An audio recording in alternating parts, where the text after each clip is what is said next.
You're tired.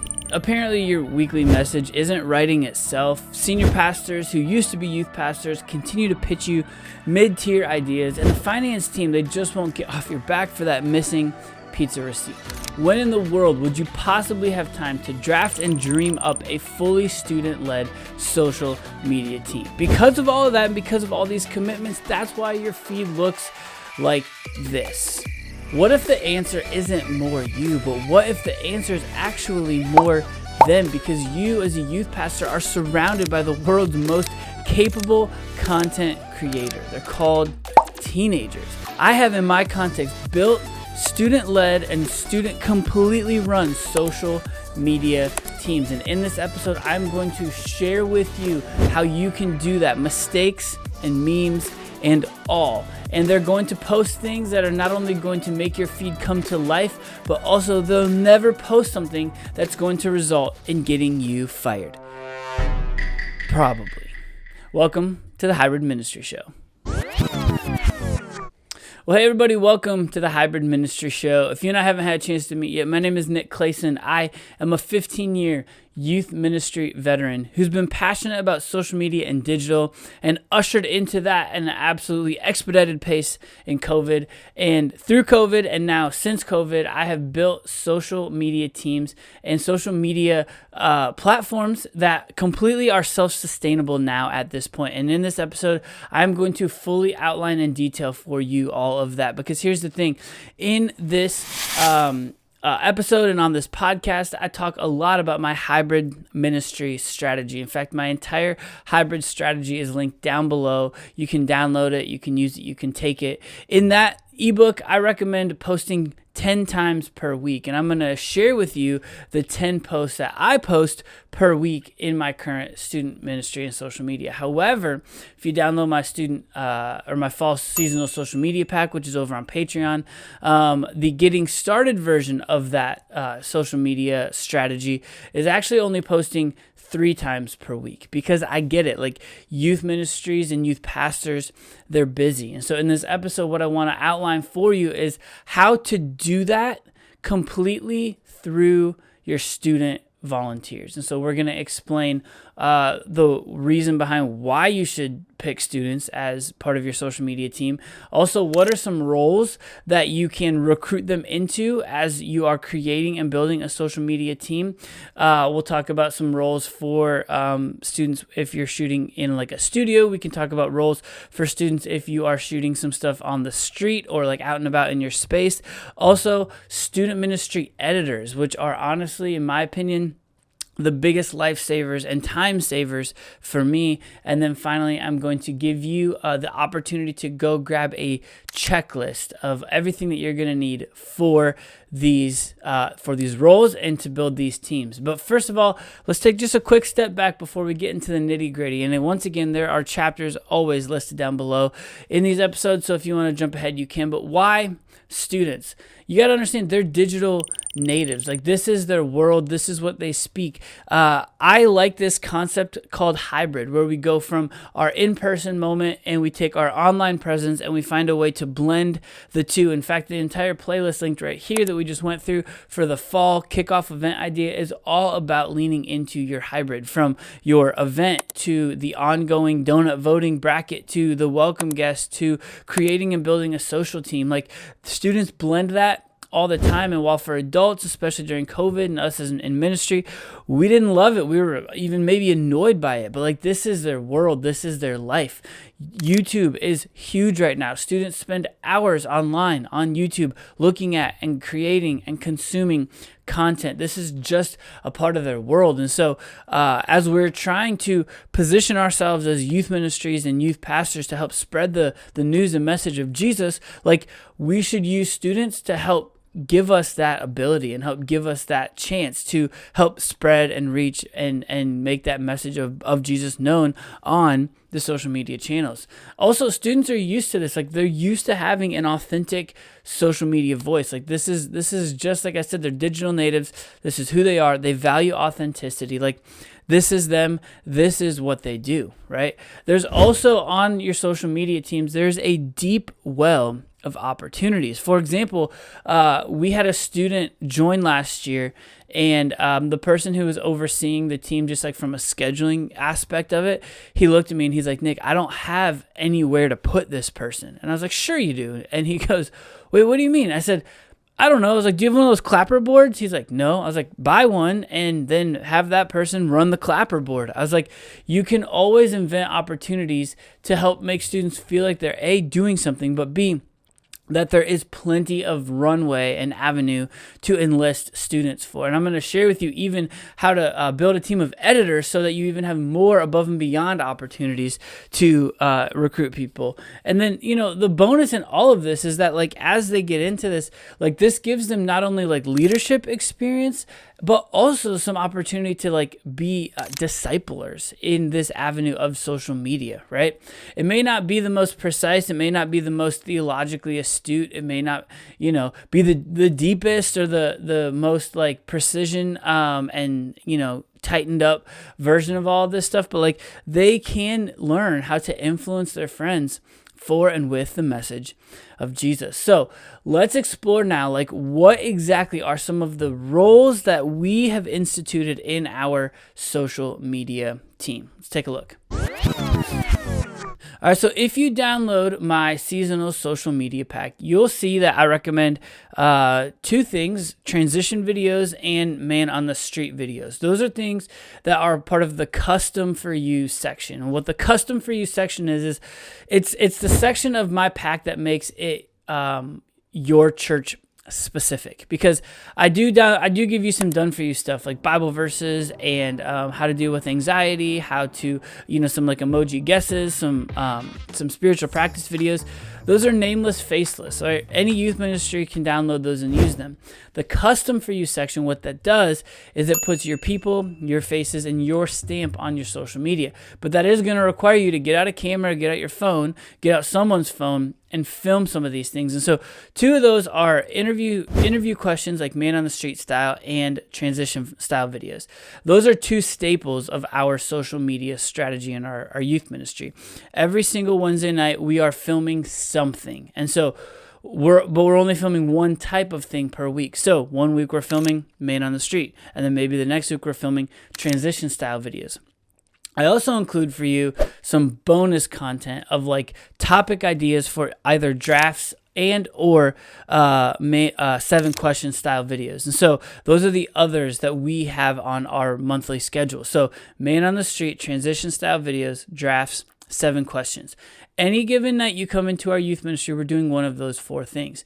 And so in the bonus section, the drafts or the 7 questions, if you want to start doing some of those, we film those in like a fully built out studio. I'll link the tour episode to our studio if you want to see our studio, what we've bought, how we outfitted it so that we can have multiple different sets in one room, one space. You can go check that out. Again, link down below in the description. But here's some roles for people in that type of night, in that type of setting. So we record using podcast style microphones, which means we need to record into some sort of audio interface. So we plug it into like a Scarlett Focus 8i8, and then that runs into like a computer, and then the computer is running like Adobe Audition. And so we have a person who sits there and runs audio. And so they literally do the thing like speeding.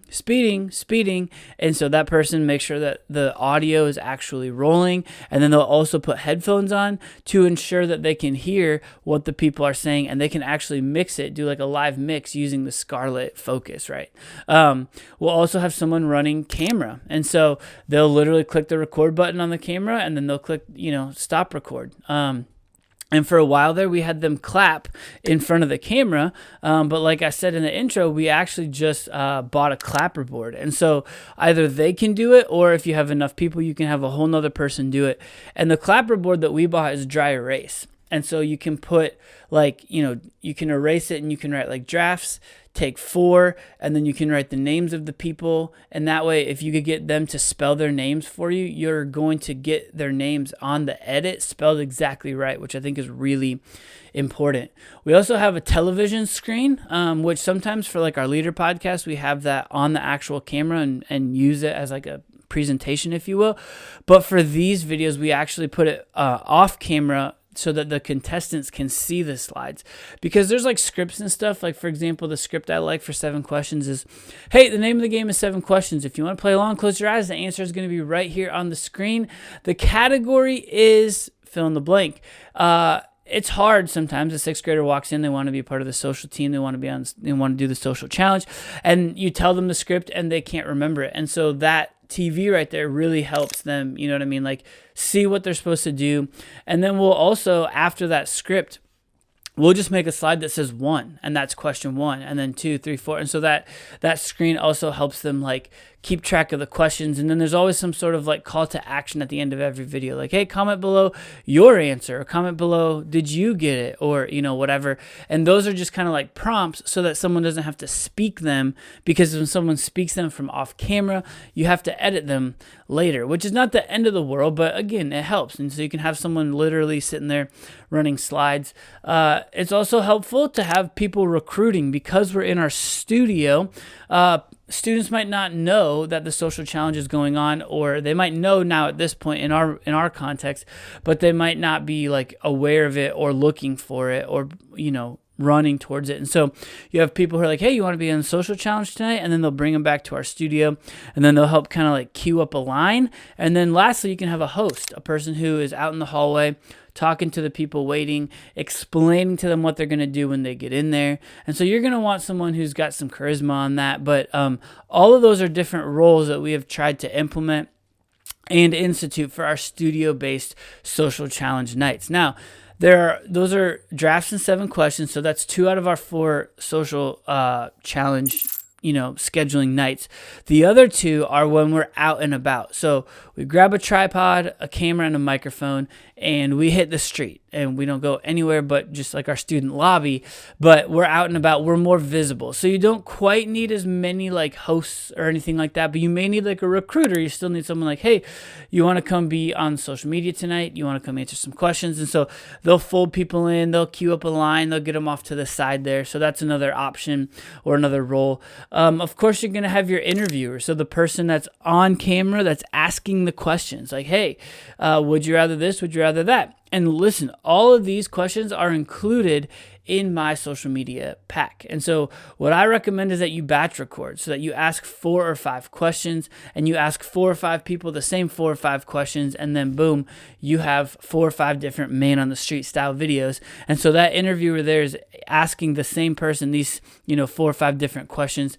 Obviously, you're also going to have a camera person. You're also going to have an audio person. And I like to have the audio person plug the headphones directly into the camera and listen to make sure that they can hear, and that's not too loud, and if like anything gets cut out, that they can make them go back and reshoot it, refilm it. You can have someone holding up like a sheet with the questions, or even times we've rolled that TV out, right? And so we've had a person there managing that TV or running slides for that, or whatever the case might be. And so those are all different ways and things that you can use for like man on the street. Transition style videos are very similar, except for all you really are doing is like, you get like a video of a kid who was riding a skateboard and they fell on the floor, and they fell like in this certain position. So you tell someone, hey, lay like this, and then you give them some sort of script like, ow, that hurt. Make sure that you always have someone to help pick you up. We got that here at our church on Wednesday nights. See you at 6:30 or something, something silly like that. Like it's kind of meant to be, silly like that. Those are the 2 like on the night jobs. And let me just tell you, like once we started walking around with the camera, especially for like man on the street or like transition style videos, the kids came out of the woodwork in their interest level for it. We have 7, I want to say, different like serving teams for students. We have welcome team, we have cafe, we have tech team, we have social team, we have photography, we have worship. Maybe that's it. Oh, no, and then we have our table leaders. That's probably like our highest spiritual bar of a role. The team that people want to be on the most is the social team. And so we have increased our engagement around student serving because the social team exists. But the real, in my opinion, this role right here, this next role, this is really like the role that has changed everything for me. It's the student editor. So I post 10 pieces of content per week, and this is a genuine, real, true, authentic statement. I don't edit any of it. Okay, so let me walk you through what I post. Some of it's going to be similar to what you might get in the fall seasonal social media pack. Some of it is a little bit different. You can sprinkle in any of these ideas because I'm asking you in the seasonal social media pack to post 3 times per week. So if you like any of these ideas, you got margin to kind of add this and make it your own and bring your own flair. But I post like a meme Monday every single Monday morning. That is just like a static carousel kind of based post. What we've done in our staff team is we created a Google Drive folder, and we just say, hey, as you're scrolling social media, if you come across memes, save them and dump them in this folder. And so all I have to do on Monday is go grab them from that folder, pull them out. I pull 10 out for carousel post, and I post them. Recently, I've only started doing 5 because I've also started posting them over on the YouTube posts section, and they only allow 5 total, as opposed to Instagram, which now I believe allows like 20. So I wasn't posting, by the way, I wasn't posting to YouTube, but I had a kid who said, are you going to do Me Monday anymore? And I was like, yeah. And he's like, on YouTube? And I was like, oh. So that made me, kind of start doing it on YouTube there. Additionally, I post 3 sermon recap clips. So what we do is we film our messages long form, posted to YouTube, and then we edit them for YouTube with edits and captions and all the things. But before we edit those, or I'll have whoever is editing for me, because I actually pay for an editor on these, I'll have them send me just a clean copy. So they'll compile it all together chronologically, and then they'll send me a copy without captions and without any of the B-roll or whatever, and I'll take those clean copies and I'll upload them into something like OPUS.PRO, which, by the way, there's a link down below if you're interested in checking it out. It doesn't change anything for you, but it is a small affiliate commission link for me, which would be incredibly helpful if that's something you want to try out. It makes my job so easy. AI clips those up, and then we just download 3 of those and store them to post on 3 different days in our week. If you don't pre-film like a long-form message, then my fall seasonal social media pack, it gives you like devotional scripts that you can hold your phone and you can speak direct to camera on those. And it'll tell you exactly what to say and how to include it. And that hits the same basic gist of what a clip is meant to do, where your Devo clip, which isn't maybe tied to like a specific sermon or message, but it's going to perform really well and going to do a really good job for you on social media. So either one of those is fine, but it's some sort of spiritually charged content, right? Because some of these other things aren't spiritually charged content. And so your goal is you want to hook people, hook students, or hook your students' friends with some of the goofy stuff, so that you're showing up more and more in their algorithm. So that's why you also want to include some of these spiritual things so that they'll run across those as well. But the way I don't edit them is I use Opus Clip.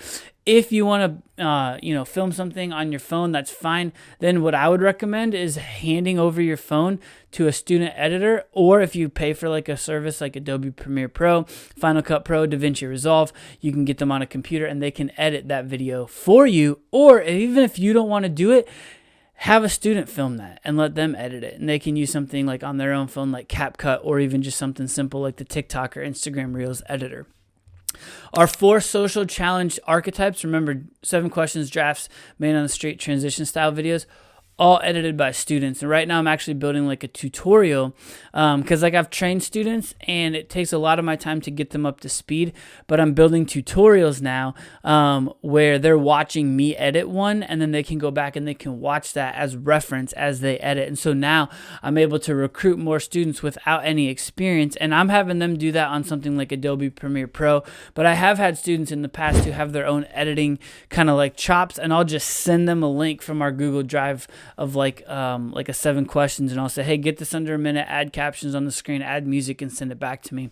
And they do a great job, and I'm fine with it being that way as well. So it doesn't have to be exactly like I'm doing it or exactly in like, my template, which, by the way, I have a 7 questions and a drafts template link down below.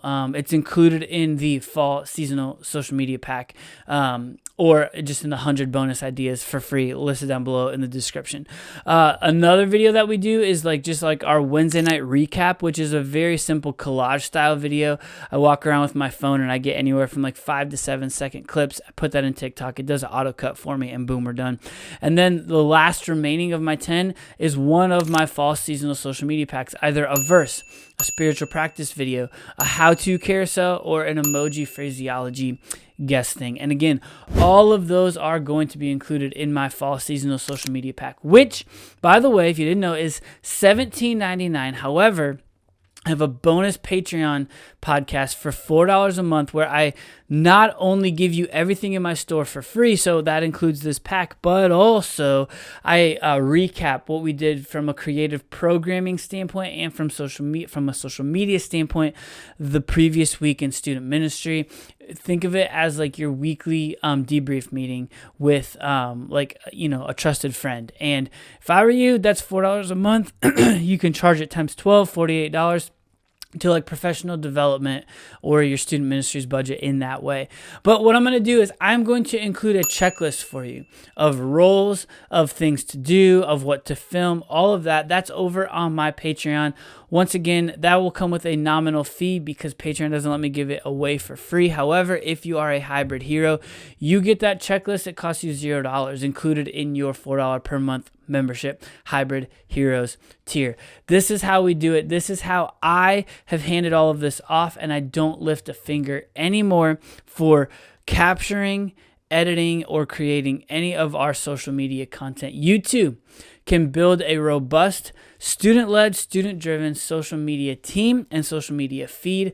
All you got to do is start leaning in to some of the students that God has gifted and given to you in your context. I'm rooting for you. Don't ever hesitate to reach out. I got the Pick My Brain link down below in my description if that's something that can help you get this up off the ground. But until next time, and as always, my friends, don't forget, stay hybrid.